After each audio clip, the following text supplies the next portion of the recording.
Shemot chapter 2. A man from the family of Levi took a woman also descended from Levi as his wife. When she conceived and had a son, upon seeing what a fine child he was, she hid him for 3 months. When she could no longer hide him, she took a papyrus basket, coated it with clay and tar, put the child in it, and placed it among the reeds on the riverbank. His sister stood at a distance to see what would happen to him. The daughter of Pharaoh came down to bathe in the river while her maids and attendants walked along the riverside. Spotting the basket among the reeds, she sent her slave girl to get it.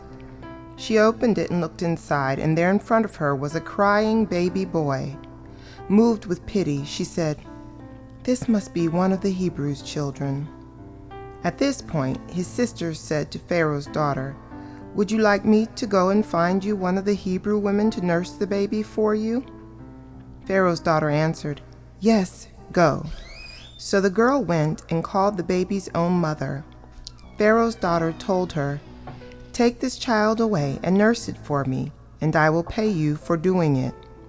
So the woman took the child and nursed it. Then, when the child had grown some, she brought him to Pharaoh's daughter, and she began to raise him as her son.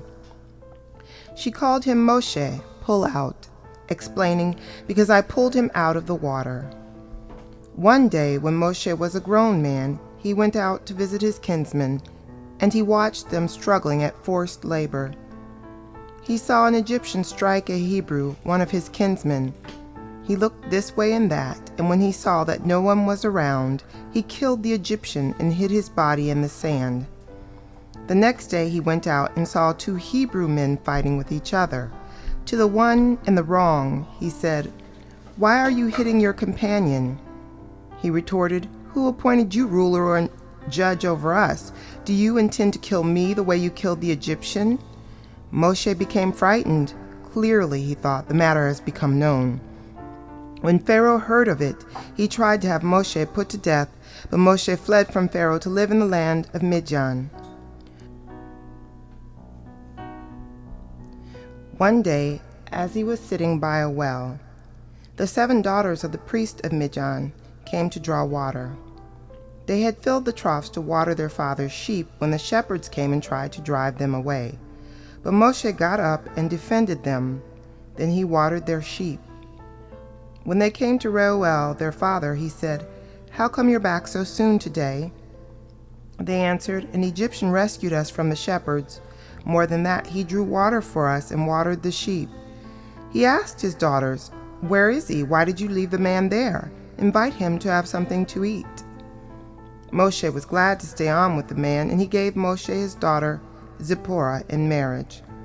She gave birth to a son, and he named him Gershom, foreigner there, for he said, "I have been a foreigner in a foreign land." Sometime during those many years the king of Egypt died, but the people of Israel still groaned under the yoke of slavery, and they cried out, and their cry for rescue from slavery came up to God. God heard their groaning, and God remembered his covenant with Abraham, Yitzhak, and Yaakov. God saw the people of Israel, and God acknowledged them.